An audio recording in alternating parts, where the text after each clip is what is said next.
नमस्कार दोस्तों, स्वागत है आप सभी का एक बार फिर आपके अपने YouTube चैनल संस्कृत ग्रुप्स पर। साथियों, राजस्थान सरकार स्वास्थ्य योजना से संबंधित बहुत से वीडियो आपने देख लिए होंगे, बहुत से जानकारी आपको प्राप्त हो गई होगी और अधिकांश साथियों ने तो शायद इस पर अपना रजिस्ट्रेशन भी कर लिया होगा। मैं इस योजना से संबंधित जितने भी वीडियो मैंने बनाए उन पर जो आप लोगों के कमेंट्स आए, जो आप लोगों की समस्याएं आई, तो उन सभी को संग्रहित करके और एक इस राजस्थान सरकार स्वास्थ्य योजना का परिचयात्मक वीडियो आप सभी के सामने लेकर आया हूं।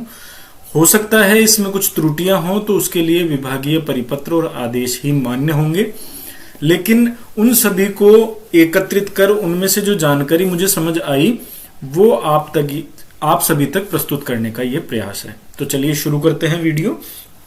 तो साथियों, राजस्थान सरकार स्वास्थ्य योजना इसकी शुरुआत कब हुई थी? तो 24 फरवरी को राजस्थान विधानसभा के बजट सत्र के दौरान माननीय मुख्यमंत्री महोदय ने बजट में जो बजट भाषण था 2021-22 का, उसके बिंदु संख्या 244 में कहा था कि सेंट्रल गवर्नमेंट हेल्थ स्कीम यानी CGHS के अंतर्गत मिलने वाली चिकित्सा सुविधाओं के अनुरूप माननीय विधायकगण, पूर्व विधायकगण एवं राज्य के सरकारी, अर्ध सरकारी निकाय, बोर्ड, निगम के कर्मचारी अधिकारियों को CGHS की तर्ज पर राजस्थान गवर्नमेंट हेल्थ स्कीम यानी RGHS लागू करने की घोषणा करता हूं। यानी बजट सत्र के अंतर्गत इस RGHS स्कीम की घोषणा हुई थी। ये बजट सत्र है। बजट सत्र के जो ये डॉक्यूमेंट है, इस डॉक्यूमेंट में मैं आपको दिखाना चाहूंगा, ये 244 नंबर पर, ये देखिए 244 नंबर पर RGHS स्कीम लागू करने की घोषणा की गई थी। ठीक है। फिर इसके अंतर्गत सबसे पहले तो माननीय मुख्यमंत्री महोदय द्वारा घोषणा की गई। फिर government of Rajasthan finance insurance यानी राजस्थान वित्त विभाग का जो बीमा विभाग है, उसके अंतर्गत दिनांक 9/4/2021 को एक नोटिफिकेशन जारी हुआ। इस नोटिफिकेशन के अंतर्गत राजस्थान गवर्नमेंट हेल्थ स्कीम के बारे में परिचयात्मक जानकारी आई थी और विवरण भी दिया गया था कि किसको पात्र रखा है, क्या लाभ रहेंगे, क्या इसकी जो भी विस्तृत जानकारी थी वो इसमें दी गई थी। तो वो भी मैं आपको यहां दिखाना चाहूंगा। ये गवर्नमेंट ऑफ राजस्थान का ये नोटिफिकेशन है, इसमें RGHS की पूरी डिटेल यहां आपको पॉइंट वाइज बताई गई है। ठीक है।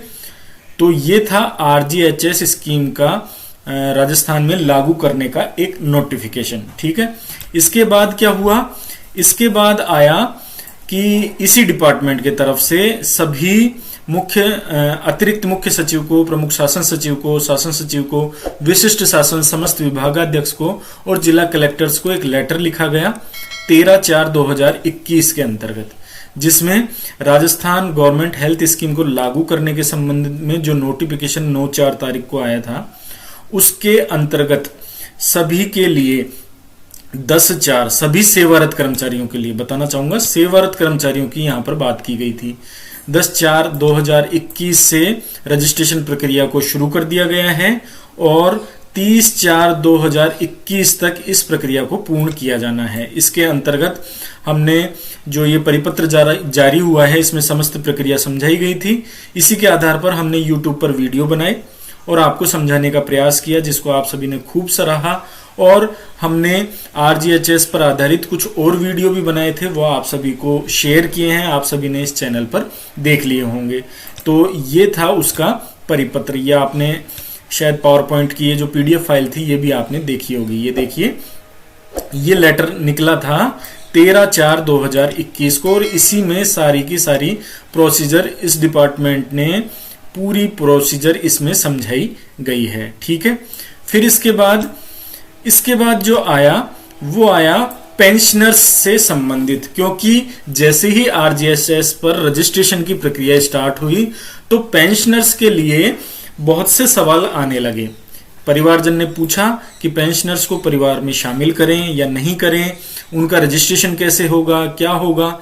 तो इस विषय में मैं अभी आपको बता दूं कि यदि आपके परिवार में कोई पेंशनर है जो राजस्थान सरकार की किसी भी सेवा से रिटायर्ड है और उनको पेंशन मिल रही है, तो उन सभी के लिए ये सर्कुलर जारी किया गया है, जिसके अंतर्गत बताया गया है कि पेंशनर हेतु राजस्थान सरकार स्वास्थ्य योजना को विचाराधीन बताया है।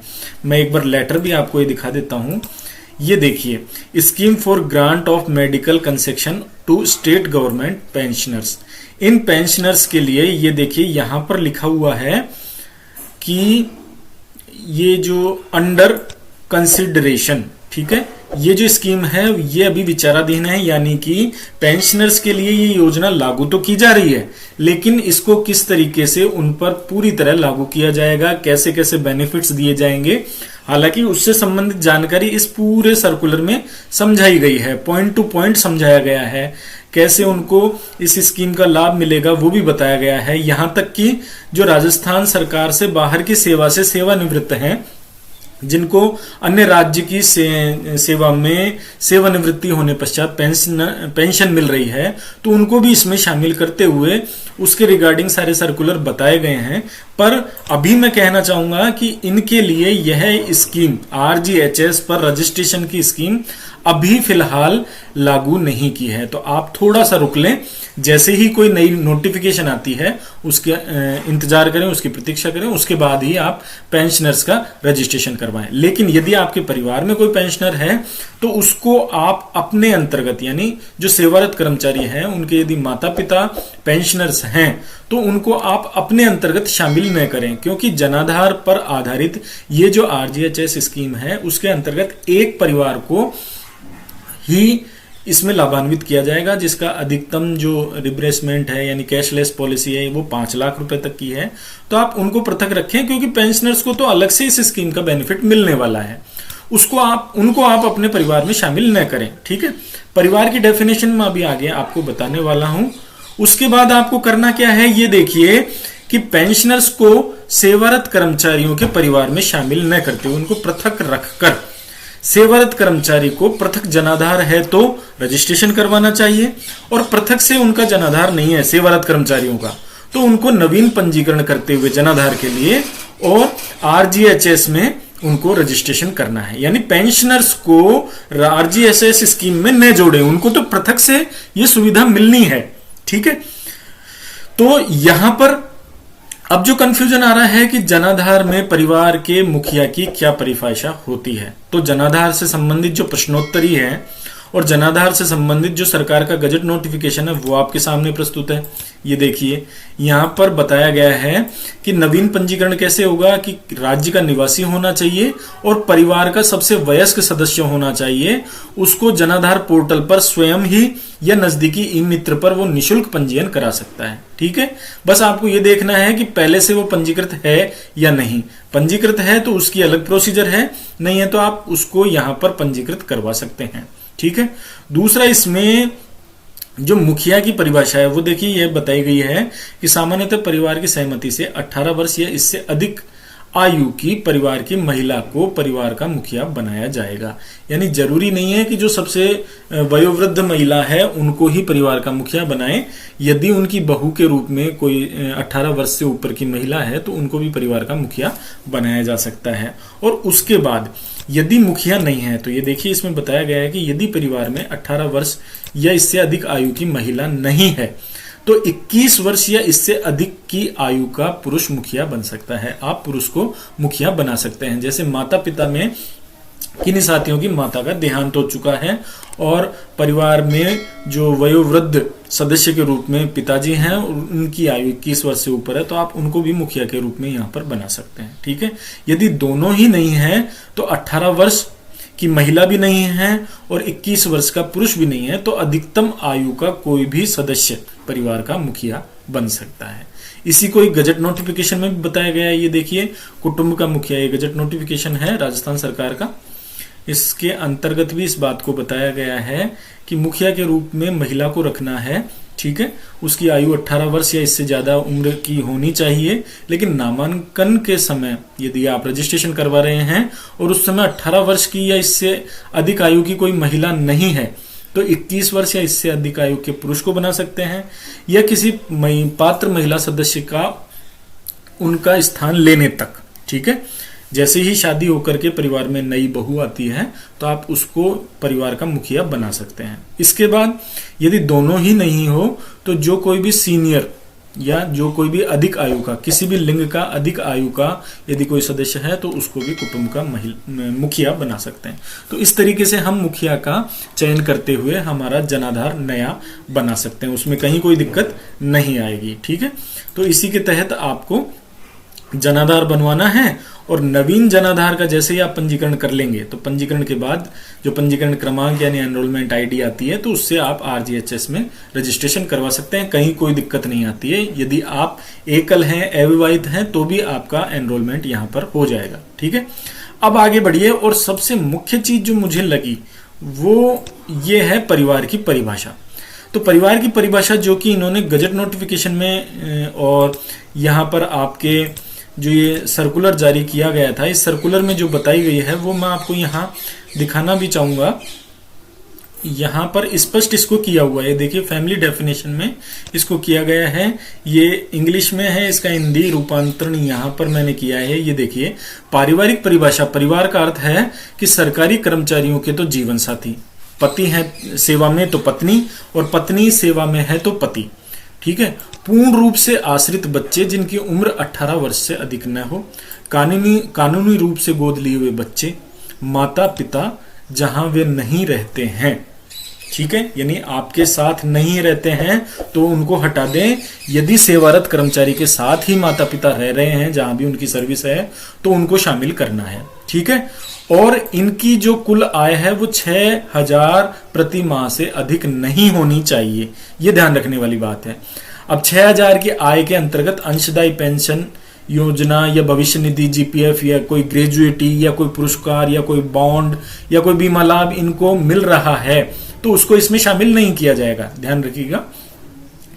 तो 6,000 से कम की आय के यदि माता पिता आपके साथ रहते हैं तो उनको भी परिवार में शामिल करते हुए आप उनका रजिस्ट्रेशन कर सकते हैं। लेकिन यदि वो पेंशनर्स हैं तो उनको शामिल करने की आपको आवश्यकता नहीं है। ठीक है, अब आश्रित बच्चों से मतलब क्या है कि यदि बेटा जब तक उसकी शादी नहीं करता है और 6,000 रुपए महीने से कम की आय है और 25 वर्ष दोनों में से जो भी स्थिति पहले हो तो उस बेटे को भी शामिल नहीं करना है। बेटी की यदि शादी हो जाती है तो शामिल नहीं करना है, शादी नहीं होती है और 6,000 से ज्यादा उनको मासिक आय मिलने लगी है तो आप उन्हें शामिल न करें। ठीक है, शारीरिक और मानसिक रूप से स्थायी विकलांगता यदि बेटे या बेटी को है तो उसकी उम्र और वैवाहिक स्थिति के बावजूद भी उनको आपके ऊपर निर्भर माना जाएगा, सेवारत कर्मचारी के साथ माना जाएगा। तो वो जो आपके आता है स्पेशली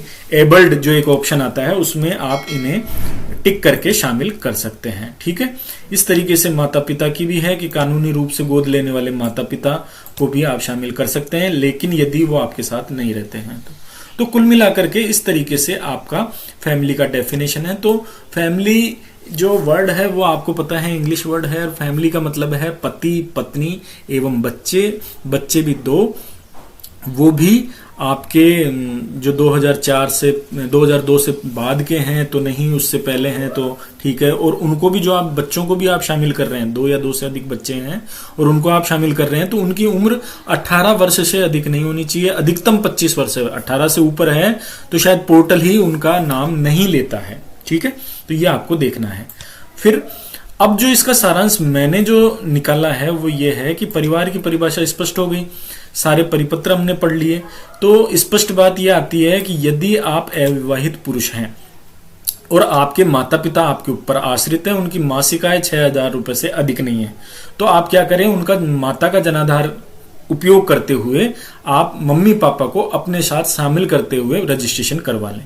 लेकिन ध्यान रखिएगा इसमें आपको भाई और बहन को शामिल नहीं करना है।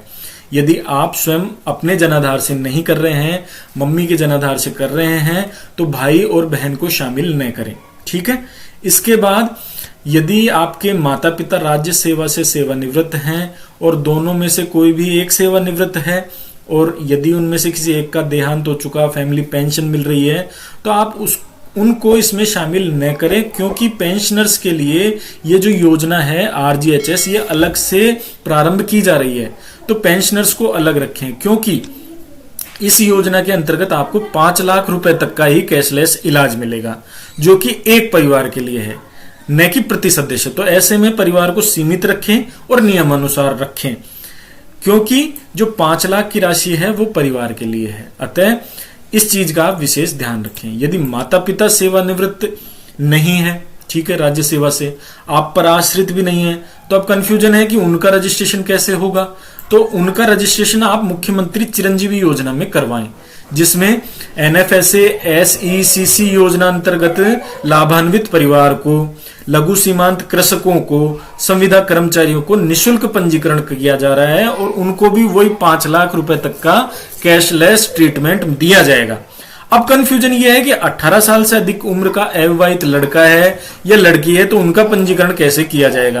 तो 18 साल से अधिक उम्र का यदि लड़का है या लड़की है और वो राज्य सेवा में नियुक्त हो जाता है तो वो स्वयं का जनाधार पृथक से बनवा ले और आरजीएचएस में पंजीकरण करवा ले।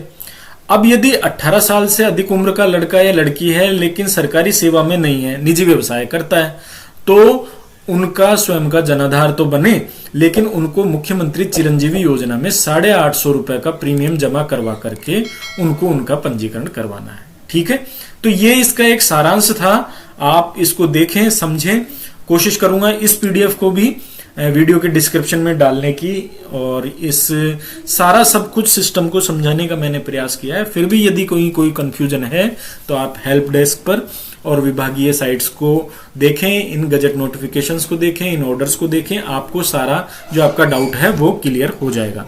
ठीक है साथियों, और इसके बाद जो सबसे आखिर में अभी जारी हुआ है 16/4 को, उसमें सभी विभागाध्यक्ष को और जिला कलेक्टर्स को कहा गया है कि भाई इसको ज्यादा से ज्यादा आप रजिस्ट्रेशन करवाएं। आपके कंप्यूटर्स के माध्यम से, कंप्यूटर ऑपरेटर्स के माध्यम से आप इसका निःशुल्क रजिस्ट्रेशन करवाएं। यदि ई मित्र पर जाते हैं तो 20 रुपए का भुगतान करके आप रजिस्ट्रेशन करवा सकते हैं, और कर्मचारी चाहे तो अपने मोबाइल स्मार्टफोन के द्वारा भी रजिस्ट्रेशन की कार्रवाई करवा सकता है। तो आशा करता हूं वीडियो में दी गई जानकारी समझ आई होगी, आपके सारे डाउट्स क्लियर हो गए होंगे। और चलते चलते वही निवेदन कि यदि आपने अभी तक चैनल को सब्सक्राइब नहीं किया है तो प्लीज चैनल को सब्सक्राइब जरूर कर लें, ताकि चैनल पर होने वाले अपलोड जो वीडियोज हैं उनका नोटिफिकेशन पहुंचेगा आपके पास सबसे पहले। ठीक है साथियों, नमस्कार।